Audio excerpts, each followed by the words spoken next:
did you have to say? 8.5. Wow. 8.5 night. Virginia is for lovers. 9.2. Sweet. Royal Cumberbund say 9.4. Wonderful. So goody. So glad. All right, Elizabeth Trundle. How about a big round of applause for Elizabeth?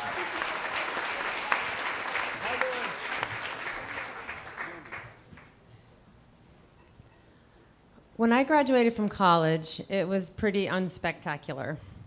I had taken a semester abroad my junior year in San Francisco. And while I was there, I took acid, read Henry Miller, and rode around on my temporary boyfriend's motorcycle. So when I got back to college, they didn't give me credit for that semester, shockingly. So instead of graduating in the class of 1989, I graduated in the class of 1989.5, which was sort of depressing. I think there was like 10 people in my class. And they kind of, there was no caps and gowns or ceremonies. They just pushed us out the side door in the end of December. It was pretty gloomy. So I skulked home to Virginia Beach, Virginia. Yeah. And I lived with my parents. And my parents very reasonably wanted to know what my plan was. And I really didn't have a plan. And they were kind of keen on marketing and communications, or public relations. And I was keen on becoming an artist and living in New York City. So they weren't supportive of that idea, but they weren't really unsupportive. I think the best way to describe my parents was uninvolved. And they kind of said, look, if you want to move to New York and be an artist, fine, but we're not going to give you any money. So you need to get a job and save up some money, and you can move to New York.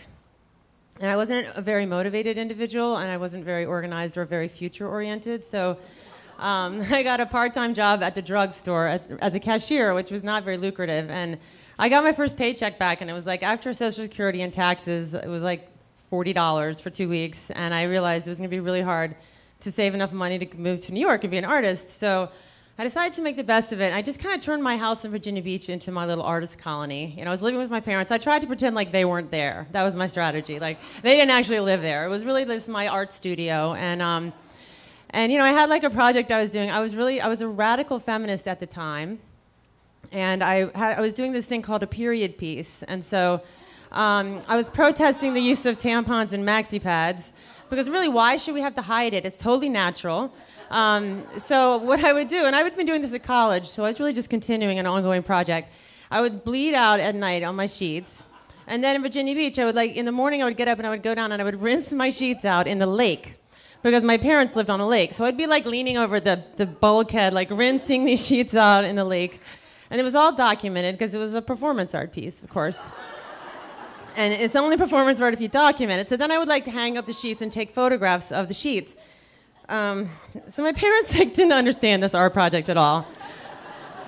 They really weren't into it at all. And but they didn't interfere, because like I said, they were pretty uninvolved.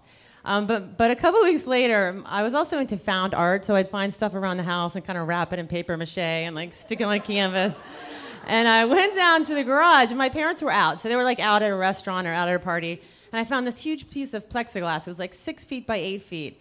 I was super excited. I was really inspired. My dad was probably going to use it to fix a storm window or something, but I repurposed it for a little Jackson Pollock action, and I was like dribbling and drabbling the latex and the oil paint. I was also very high when I did all this stuff. So I was like dribbling and drabbling. And then I had to leave it to dry because it was really wet. So of course I left it between the car, like the driveway and the stairs that led to the house. And I went inside. I had like a foreign movie I rented from Blockbuster. And I was like hanging out. And then I saw my dad, and he like appeared at the top of the stairs. And he was wearing his black Joseph Banks suit, but he was like covered with paint. So he had like come out of the car and like stepped right into the plexiglass, which is super slippery, and fell like in his Joseph Banks suit. And he's like angry at neutral, like his ground zero is angry, so he was just like furious, and he didn't speak to me for 2 weeks. So his Joseph Banks suit was covered with paint, and he really wasn't speaking to me, but he's really cheap too, so he really wanted to save the suit. He wasn't gonna let it go, so we took it to like 3 different dry cleaners, and he dipped it in turpentine. Nothing was working, so he threw the suit away. And then, I was kind of like a trash digger because I made art out of found stuff. So I pulled the suit out of the garbage. And it was awesome. It was like stopped making sense. Like David Byrne, it was like big shoulder pads and like paint all over, and it looked really good on me. And so, and it was like 3 days later, I like came down to go out with some friends to smoke pot, and I was wearing his suit. I mean, and like there's something like broke inside of him when he saw me in his suit. I think he said, like, he probably said, "You've got to be kidding me." Because, like, that's all he said to me at that time. That was, like, his only response to anything I said or did. So so I was like, no, I didn't really even honestly care. I didn't even know what he was thinking. Because, like, he didn't really exist. So I think it was, like, 4 days later, my parents sat me down, and my dad said, "Your mom and I have been thinking, and we've decided we're going to give you a little money." Just a little bit to get you started in New York. And I found this like apartment in Hoboken. It was like a couch that I was renting from someone's apartment in Hoboken. And so my dad literally drove me there. He drove me in his car with a 6-pack of beer and moved me into this apartment. He was like, "See you later. Good luck with your career." And so that's how I got my seed money to start my life in New York City. Thanks.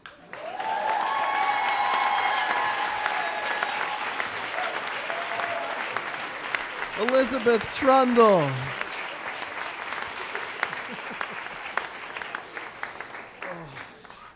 Oh my God. Oh my God.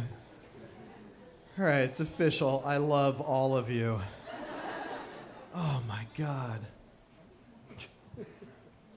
Oh, we're going to give you a little money, we decided. No, it's cool. Actually, it's cool because I got this new suit thing and I have like more of my period thing to do. I'm fine here. I've really tuned you out. I don't need the cash. Oh, so wonderful. It was like she invented a grant program. Oh my God. Tracy Segarra is going to be our next storyteller after we get some scores for Elizabeth.